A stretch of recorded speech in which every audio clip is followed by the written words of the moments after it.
The rising cost of energy is hitting business where it hurts, but innovation may be the way forward. The biggest users are banding together to secure a greener, more cost-effective electricity supply and turning waste heat into cost savings. Emily Mitterhumer has this story. Flicking the switch is becoming a costly business. Companies are starting to think laterally about how they can control what they pay for energy.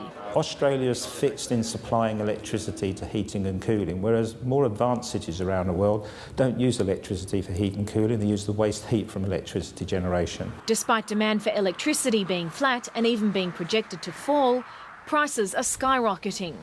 A combination of heavy network investment and the carbon tax is set to push prices up by 25% this financial year.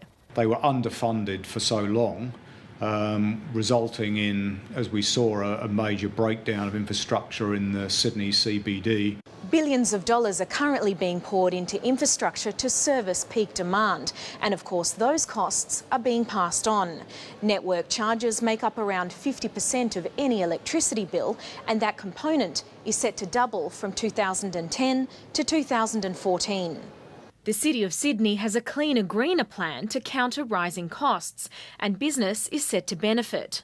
The council's planning to service its energy needs entirely from local gas-fired plants by 2030, using tri-generation. If you generate electricity locally in the city, small scale, using more efficient gas engines, you can recover that waste heat and use that for providing heating and cooling, not from electricity, but from the waste heat of local electricity generation. The waste heat is zero carbon. The contract to build these power plants has been awarded to a subsidiary of Origin Energy and has been entirely privately funded.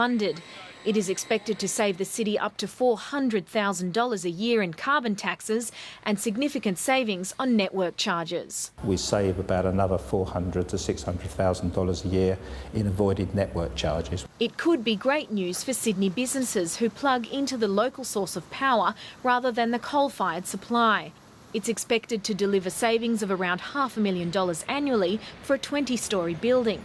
Tri-generation is in operation in other major cities around the world, and experts say it may hold the key to securing Australia's energy future. We have done a study of the total Australian electricity market and compared two cases, one where we didn't allow distributed generation and the other case where we did allow it, and the total difference in energy cost for the nation was $50 billion.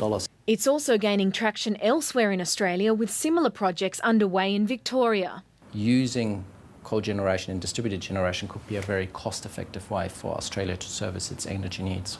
The City of Sydney project fires up in 2014.